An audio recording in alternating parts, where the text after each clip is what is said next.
I can check my teeth while you wait. Thank you. You done? Yeah. Okay, good. Thank you. I appreciate that. I know the pool's gathering at 1:30, so I'm going to try to keep this on the short end.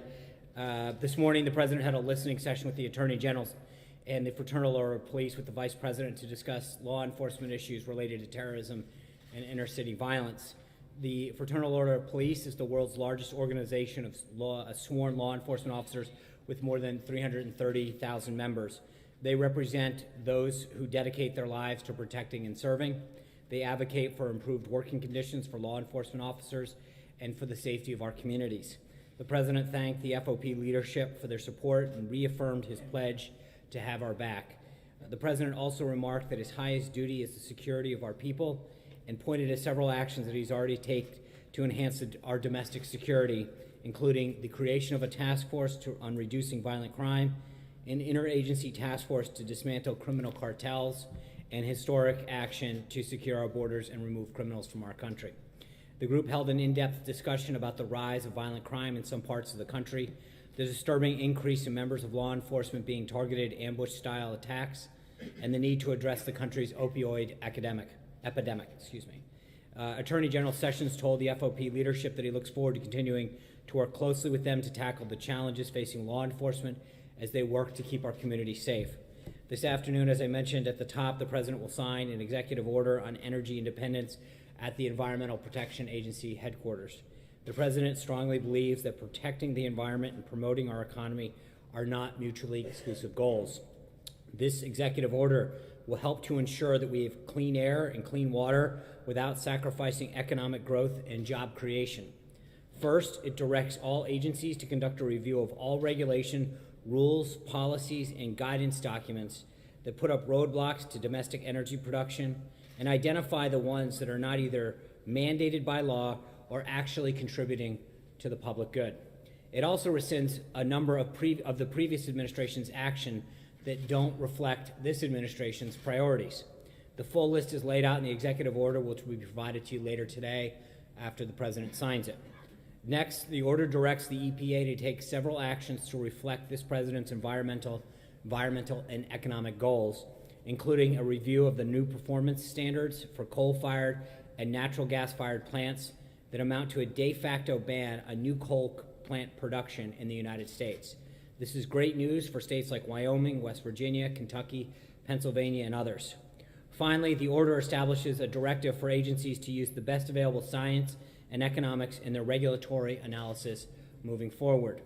For too long, the federal government has acted like a barrier to energy independence and innovation. By reducing unnecessary regulatory obstacles, we'll free up American energy companies to responsibly use our vast energy resources, protecting the environment while creating well-paying jobs throughout the country. American electricity producers have already done an amazing job of adapting and utilizing new technologies to deliver clean power to the United States. Under President Trump, the federal government is going to acknowledge that progress and adjust its priorities accordingly. Moving on, later this afternoon, the President will meet with Secretary of State Tillerson and Secretary of Homeland Security Kelly. And this evening, the President and the First Lady will host a reception here in the White House for senators and their spouses.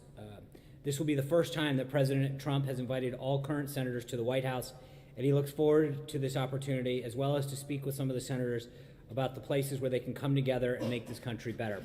One of those places that he hopes to find common ground with Senate Democrats here tonight is the confirmation of Judge Neil Gorsuch to the Supreme Court. Yesterday, many Senate Democrats began declaring support for Senate Minority Leader Chuck Schumer's partisan filibuster of Judge Gorsuch. And as I've said, if these senators get their way, this would be the first successful filibuster of a nominee to join the Supreme Court. Leading Democrats have lamented these tactics as recently as last year. Senator Schumer, in fact, wrote last year in an op-ed in the New York Daily News, and I quote, "At a time when Americans want to move forward, the last thing is a new recipe for gridlock at the Supreme Court." Democrat nominee Hillary Clinton said of the Supreme Court confirmation progress, quote, "It should not be an exercise in political brinksmanship and partisan posturing, and that nominees deserve a, quote, full and fair hearing followed by a vote." Senator Claire McCaskill of Missouri tweeted, "The Constitution says the Senate shall advise and consent, and that means having an up or down vote." So who are Senate Democrats going to enact this on an extraordinary lengths to block? It's an individual, frankly, who their body, including Senator Schumer, unanimously confirmed for a seat on the 10th Circuit not too long ago. This is a judge who received a unanimous, well-qualified rating by the American Bar Association, was a Harvard Law graduate who received the Edward J. Randolph Award for outstanding service at the Department of Justice. So it can't be their qualifications they're taking issue with. Judge Gorsuch isn't frankly a mainstream judge. Here are some figures and stats to point that out. Number one, in 98% of the cases in which he issued the opinion, he received the unanimous support of all of his colleagues. Second, in divided cases over the last 5 years involving both Republican and Democrat appointed judges, Judge Gorsuch sided with the Democrat appointed judge 1 in 3 times. When the shoe was on the other foot, when a Supreme Court nominee for a Democratic president went through the confirmation hearings and meetings with senators from both parties, neither Justices Kagan nor Sotomayor faced an attempted Senate filibuster. Both received Republican votes in support of their confirmation. In fact, during the Kagan nomination on the Senate floor, when Senator Harry Reid planned to file a cloture motion to bring Kagan to a vote, it was then Senator and now current Attorney General Jeff Sessions who stopped him and said, quote, "I have a high standard before I would attempt to block an up or down vote," and asked Senator Reid to proceed with a vote without the need for overcoming a Republican filibuster. Judge Gorsuch had met with most of the Senate Democratic caucus. He has gone through days of hearings and answered probing questions. He is eminently qualified and deserves the deference and consideration from the minority Senate Democrats that President Obama's selection were given once they had gone through the confirmation process. A few things I want to highlight. Last night, the president announced his intent to nominate Makan Delrahim to serve as Assistant Attorney General of the Antitrust Division at the Department of Justice. And this morning, we announced the president's declaration that a major disaster exists in the state of Nevada and ordered federal assistance to supplement recovery efforts in the areas affected by severe storms, flooding, and mudslides this past February. And finally, this morning, the president was pleased to see that Ford announced $1.2 billion investment in 3 manufacturing facilities in Michigan just 2 weeks after automobile executives came to the White House and met with the president. This adds to the growing wave of positive news, jobs news under the president, and continued investment from Charter Communications, his approval of the permit for Keystone XL pipeline on Friday. In addition, Energy Transfer's partners reported Monday that the Dakota Access Pipeline has been filled with oil as they enter the final stages of preparation that will finally put this into service. According to data released by the Conference Board, in March, consumer confidence, quote, soared to its highest level in 16 years. And from individual announcements to significant boost in both consumer and CEO confidence generally, it's clear that the president's economic agenda is what America's businesses have been waiting for. These businesses have spent years being held back by unnecessary bureaucratic red tape, and what we're seeing now is just the taste of the heights our economy can reach once those burdens are removed. And lastly, I want to make a comment on a false report regarding former acting Attorney General Sally Yates. As a matter of fact, I'd like to walk you through the sequence of events just to make sure that everyone's abundantly clear on what happened. On March 14th, Chairman Nunes and Ranking Member Schiff invited Sally Yates to testify on March 28th. On March 23rd, Sally Yates' attorney sent a letter to the Department of Justice asking for their consent to testify without constraints. On March 24th, the Department of Justice responded that the president owns those privileges to discuss the communications they were requesting to talk about and referred them to the White House. Also on the 24th, Ms. Yates' attorney sent a letter to the White House counsel requesting that consent, specifically stating that if they did not receive a response by March 27th at 10 a.m., they would, quote, conclude that the White House does not assert executive privilege over these matters. The White House did not respond and took no action that prevented Ms. Yates from testifying. That's the story. That's what the documents show. And with that, I'm glad to take some questions. Of course you can, John Roberts. I'd like to follow on that because there are reports that even though the hearing that was set for the 27th was not scheduled, it was canceled by Devin Nunes to prevent this White House from publicly invoking a claim of executive privilege. Could you speak to that? I hope she testifies. I look forward to it. It was never, let's be honest, the hearing was actually never notified. If they choose to move forward, great. We have no problem with her testifying. plain and simple. The report in the Washington Post is 100% false. The letters that they frankly publish on their website all back up everything I just read. All of the letters are available on their website. I hate to give them the traffic. But the reality is that they specifically say, if you don't respond, we're going to go ahead. We didn't respond. We encouraged them to go ahead.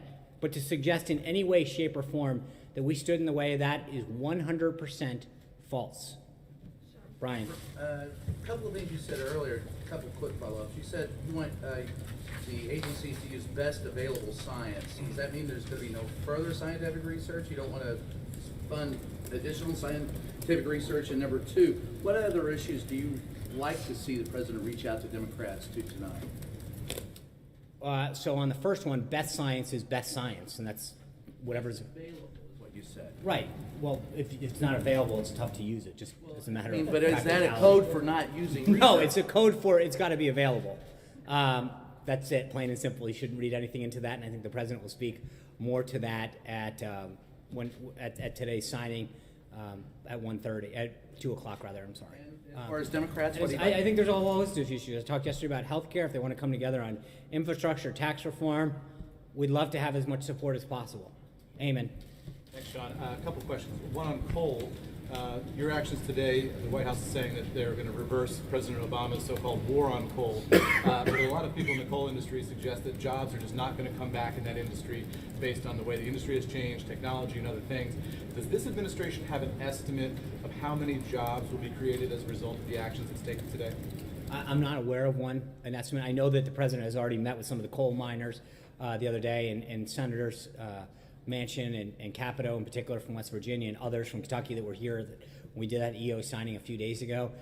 I will tell you that from a mining perspective, the miners and the owners are very, very bullish on this. So the people who are actually in the business applaud this effort, believe that it will do a lot to revive the industry. It's obviously a private industry, so I'm not going to get into who does what, but I know that the industry itself said so. Steve, I'm sorry. On the Ford announcement, you just said that the announcement today comes 2 weeks after the automakers met here at the White House. Did the White House or the president do anything in that meeting that led to this Ford announcement today? I think there's been some regulatory effort and some commitments on the regulatory efforts going forward in the future that I think may have played a role. I would ask Ford on that. I just think it's a continued sign of it. I think we have seen a number of industry leaders, union leaders, truckers, truck companies come in, talk about burdens, and I think there's been several cases where meetings in the White House, or frankly, we went to Michigan and held that roundtable out there as well, that meetings that we have a very positive follow-up in terms of a commitment from a company or an industry to create jobs, to invest more in this country. But in each of these cases, The White House didn't get political credit for this announcement today? I'll leave it up to Ford to make that determination. I think that we're obviously pleased with more Americans getting jobs throughout various sectors, and I think that we'll continue, and the president has made it very clear that he continues to fight to bring back jobs and manufacturing here to the country. Steve. Sean, as you begin looking seriously at tax reform, could you just go through what is the president's bottom line? Does it need to have middle-class tax relief, corporate tax relief? Can you do it comprehensively or piecemeal? Do you add infrastructure spending to it somehow? How are you looking at this? So on the first two, those are both key components. The middle class individual tax piece of it, and then the corporate rate has to come down. I think those are guiding principles that the president has laid out. As far as how the process works, there are, I think and I don't want to get ahead of the folks in the legislative affairs or the guys on Capitol Hill, but I would suggest to you that there's a prevailing attitude out there that the FY18 reconciliation is probably the most likely vehicle to move some of this. Again, what we want to do is keep a lot of options on the table in terms of, do we put infrastructure in? Is there another vehicle to drive that? But part of gathering folks together now from Capitol Hill, from industry, from groups, is to begin that discussion, to talk about what needs to go in, what the way forward is.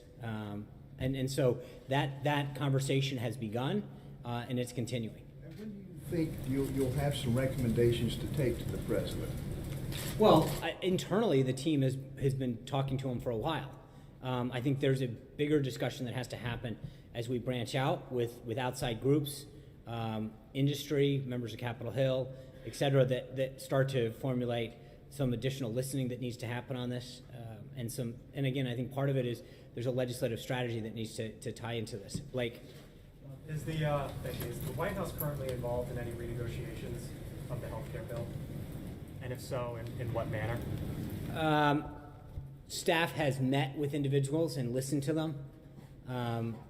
So I don't know how detailed you want to. I mean, have we had some discussions and listened to ideas? Yes. Are we actively planning an immediate strategy? Not at this time. I think there is a discussion that began, as I mentioned yesterday, of a lot of individuals on both sides of the aisle reaching out to both the president and key staff members to share ideas and additional ways forward. So there has been a discussion, and I believe there will be several more. What would you say to the folks who have a genuine concern that if you could not get health care done, how do you go about getting big ticket items like tax reform and infrastructure done? People say if you can't get one, how are you going to do the next? What would you say to that concern? Well, again, I think, as I mean, we're going to build a coalition for this. I think each of them have different constituencies, and I think we're going to work with members of both sides of the aisle on both of those big ticket issues to see where we can find agreement and move forward. But I don't want to prejudge the outcome at this point. John? Yeah, thank you, Sean. We'll do both. All right. Let him first. I'll stick with the row and then I'll go to Matt. So straight up. Sorry, Francesca. Okay. John Gizzi. All right. Then Thank you, Francesca, Sean. then John, then Matt. We'll just lucky day. Thank you, Sean. Just as a follow-up question on Blake's, did the president himself have any discussions with Speaker Ryan or Leader McCarthy or anyone over the weekend about health care and making an actual vote on the American Health Care Act? And one got the impression from Speaker Ryan today that he was going to try to pass this with Republican votes, which would contradict some of your statements about reaching out to Democrats all along. Has any of this come up with discussions between each side of Pennsylvania Avenue? So I think I talked yesterday. They have spoken a few times about different strategies, different ideas, different policy aspects to the bill. Absolutely. At least on at least 2, maybe 3 times they've spoken. And I know several of our staff members have also engaged in discussions again to talk about potential ways forward. So those conversations have occurred. I think that's what I mentioned to Blake. I mentioned some of it yesterday. And if we can find a way forward, we'll do it. But look, I don't think, just so we're clear, John, to your question, I'm not saying we've picked a strategy and we're going to go with this group or that group. I think the president several people reached out and expressed an interest. And the president's view is that he's willing to listen to them and hear what their ideas are. And, you know, I made a comment yesterday that was, that just so we're clear, we have, let's call it, 205, 207, somewhere in there, votes, right? Maybe 210, depending on what it is. The point that I made yesterday is to get to 216, to get to 218, depending on the day of the week, there are certain things that people want that would take what I think the president views as a very good bill that weren't worth doing it because they would make the deal bad. And so the question is, can we add the additional votes in ways that enhance the bill or bring people over that have been previous skeptics? But there's a way in which people are saying, hey, if you bring me on board with these 5 provisions, then I'm on board, in which either A, take people off the bill, or don't make it as strong and make it a bad deal. And I think that's the balancing act that has to happen. One is, can you add additional folks on without pushing additional folks off? And 2 is that in what you have to add to the bill, does it make it stronger or does it not? Because I think there are suggestions by some out there that have said, we're willing to come along to the bill, but in doing so, it would make it a bad deal. And that's an important aspect. It's how do you take whatever that number is that we have now and get it up to 216 to pass without losing people and or making it a bad deal. So just So, hold on, And you Glenn, can I've have it already. done with Republican votes, not Democrats. No, however we get there, John. Francesca. Thank you, Sean. Yesterday, you weren't able to tell us very much about Congressman Nunes' visit to the White House or to the White House grounds to view classified information last week. A Democrat on the committee today said that the White House would have known that he was here. The same Democrat also said that it looked like a criminal cover-up to him. My question to you is, have you learned any more information since we had this conversation yesterday about how he would have even gotten in and how he would have gotten cleared? And do you think that Congressman Nunes should recuse himself from being in charge of the Russia investigation at this point? Well, number one, on the latter part of that, it's not up to me. He's a member of the House. He's appointed by the Speaker. That is entirely up to the Speaker and the membership of the House of Representatives. We're not going to start commenting on that kind of stuff. I do think that he is running an investigation, which we asked for. And I think the thing that's important to note is there's somewhat of a double standard when it comes to classified information. When leaks are made illegally to the press, and you all report them, the coverage focuses almost entirely on the substance of the allegation and that are part of an illegal leak, not on the illegal nature of the disclosure, the identity of the leaks, or their agenda. But when the information that is occurring now, which is 2 individuals who are properly cleared, or 3, or whoever he met with, I don't know, that they are sharing stuff that is entirely legal with the appropriate clearances, and then there's an obsession on the process. And it's sort of it's a backwards way that when you all report on stuff with sources that are illegally leaking classified information, that's appropriate and fine. No one questions that, the substance of the material. When 2 individuals, or however many, are engaged in this process, have a discussion that is 100% legal and appropriate and cleared, suddenly the obsession becomes about the process and not the substance. And I think that it is somewhat reckless in how the conversation over classified information is discussed while sort of attempting to press a false narrative that exists. So while it is completely appropriate to share classified information with individuals who are cleared, it is clearly not the case to do that when it is illegally leaked out. And I think that's sort of the irony of how this whole conversation has gone. John. Thanks a lot, Sean. Just following up on your statement in regards to the Washington Post story that you say is false. Did the White House counsel office ever consider invoking privilege as it relates to Sally Yates testifying before this congressional committee? No. And why is that? You certainly would be in a position to invoke privilege. After all, these were privileged communications between the acting Attorney General and the Executive Office of the President. That would fall. I know this would be a shocker, but again, part of it is that I think that we've been very clear that when you actually get to the bottom of the facts, every single person who's been briefed on this, as I've said ad nauseum from this podium, that they've been very clear that there is no connection between the president or the staff here and anyone doing anything with Russia. And I think that the view here was great. Go share what you know. So, no, and that's why the Washington Post should be ashamed of how it handled this story. It was 100% false. The letters that they actually published back up exactly what we're saying. That she was asked about this information, their attorney asked the DOJ, the DOJ said that she had to ask the White House. They made it very clear, if you don't do this, we are going to go forward.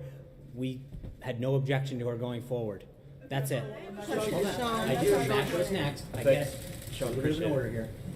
Just quickly following up on that, I have 2 questions on 2 different topics. So we're taking what you're saying, that's as assurances that Chairman Nunes' decision to call off that hearing did not have anything to do with any pressure from the White House? No. Okay, thank you. On a different topic, we're seeing more states, Maine, Virginia, and Kansas specifically, moving to expand Medicaid under the Affordable Care Act, joining the 30-plus states that have already done that. What's President Trump's message to Republican legislators and legislators generally in those states now that the Affordable Care Act's future is so uncertain? I think there's a reason he explained to Congress, and especially members who have talked about entitlement expansion, why we should have passed this bill last week and why we need to address it now. This is a major issue. It was one of our talking points, so I hope they listen. He opposes expansion in these states. I think he understands that the way that it was handled in terms of the able-bodied provision under that right now are leading to an implosion on that piece of the entitlement, and that there was an opportunity to refocus it and to push the money and a lot of the authority back to the states to best determine how to handle issues within their states, both in terms of high-risk pools and individuals that they wanted to cover. So frankly, the bill made it a much more states' rights program and a much more states' rights decision-making process in terms of how to care for the populations that they had to address. Cecilia. Thank you. Just a couple things on the Yates thing. So how and when exactly did the White House encourage her to testify? Well, the letter that her attorney sent literally says that if we do not receive a response by March 27th at 10 a.m., I will conclude that the White House does not assert executive privilege over the matters with respect to hearings or otherwise. I don't think you can be any clearer than that. And so you're saying now executive privilege does not... No, I'm not saying anything. I'm literally, that's what she wrote. The action was, if you don't act, then we will assume the following. Great. I don't think that you can read that any other way. It was I'm sure, a very talented, he is a very talented lawyer and wrote it specifically for it. We read it that way and chose to not act because we have no problem with her testifying, plain and simple. So executive privilege is not an issue for Sally Yates, would have not have been an issue for Sally Yates testifying. That's correct. Okay, thank you. And following up, one issue, you want to add? No, it's interesting. I mean, this is very clearly worded, and yet somehow you're asking me how to interpret that in any other way than literally reading plain English. Okay. Interpret something else for me. Does the president still believe that climate change is a hoax? I think you'll hear more today about the climate and what he believes. I think he understands. He does not believe that, as I mentioned at the outset, there's a binary choice between job creation, economic growth, and caring about the environment, and that's what we should be focusing on. I think at the end of the day, where we should be focusing on is making sure that all Americans have clean water, clean air, and that we do what we can to preserve and protect our environment. Is it April? April, go ahead. All right, thank you. Sean, don't seem so happy. You like, go ahead. Anyway, with all of these investigations, questions of what is, how does this administration try to revamp its image? 2.5 months in, you've got this Yates story today. You've got other things going on. You've got Russia. You've got wiretapping. You've got No, we don't have that. I know. On Capitol Hill. No, I get it, but you keep. I've said it from the day that I got here until whatever that there is no connection. You've got Russia. If the president puts Russian salad dressing on his salad tonight, somehow that's a Russian connection. But every single person. No, that's. I appreciate your agenda here, but the reality is, no, hold on. No, at some point, report the facts. The facts are that every single person who has been briefed on this subject has come away with the same conclusion. Republican, Democrat, so I'm sorry that disgusts you. You're shaking your head. I appreciate it, but understand this, that at some point, the facts are what they are. And every single person who has been briefed on this situation with respect to the situation with Russia, Republican, Democrat, Obama appointee, career, have all come to the same conclusion. At some point, April, you're going to have to take no for an answer with respect to whether or not there was collusion. How do you change the perception We're going to keep doing everything we're doing to make sure that what the president told the American people he was going to do, to fulfill those pledges and promises that he made, to bring back jobs, to grow the economy, to keep our nation safe. That's what he's been focused on since day one. We're going to keep focusing on that every single day. Comes Friday. Condi Rice did not support this president. She did not go to the convention. She comes. What is on the agenda, and how is their relationship? Has it healed since 2006 when he used a very negative word to describe? Here's what I'll tell you. It's interesting that you ask those two questions back to back. On the one hand, you're saying, what are we doing to improve our image? And then here he is once again meeting somebody that hasn't been a big supporter of his. Hold on. But April, hold on. It seems like you're hell-bent on trying to make sure that whatever image you want to tell about this White House stays, because at the end of the day, let me answer. Okay, but you know what? You're asking me a question, and I'm going to answer it, which is the president. I'm sorry. Please stop shaking your head again.